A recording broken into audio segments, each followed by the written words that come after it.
అరకులో టీడీపీని బలోపేతం చేయడమే లక్ష్యంగా పనిచేస్తానని టీడీపీ నేత తేజావతి అన్నారు.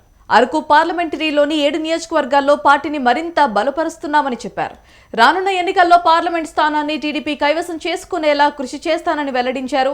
పార్వతీపురం నియోజకవర్గ టీడీపీ కార్యాలయంలో ఎమ్మెల్యే విజయచంద్ర అధ్యక్షతన సమావేశం నిర్వహించారు.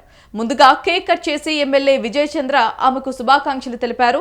టీడీపీ ఎప్పుడు సరైన సమయంలో సరైన నిర్ణయాలు తీసుకుంటుంది అనడానికి తేజావతి నియామకమే నిదర్శనమని తెలిపారు. కార్తకు నిదర్శనంగా ఆమెను పార్లమెంటరీ పార్టీ అధ్యక్షురాలుగా నియమించడం అభినందనీయమన్నారు. నమస్కారం. ఈరోజు అరకు పార్లమెంట్ అధ్యక్షురాలుగా తేజావతి గారిని అధికార ప్రకటన జరగడం జరిగింది.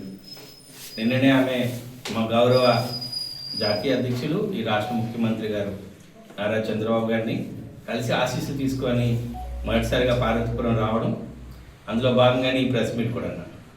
అయితే తేజావతి గారు చాలామందికి అరుదుగా తెలీదు.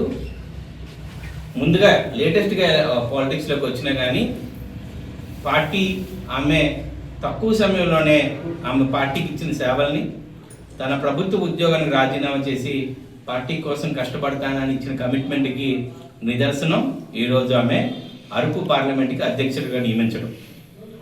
పార్టీ ఎప్పుడు కూడా సరైన సమయంలో సరైన నిర్ణయాలు తీసుకుంటుంది.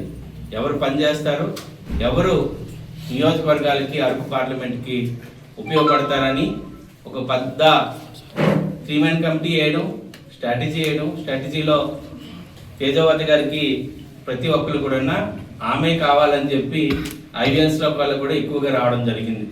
దీంట్లో ఇంత తక్కువ సమయంలోనే ఆమె పార్వతీపురమే కాకుండా వలకొండ, కురుపాం, ఈవెన్ బొబ్బిలి, సాలూరు అన్ని చోట్ల కూడా తన ఎలక్షన్ టైం అంతా తిరుగుతూనే ఉన్నారు.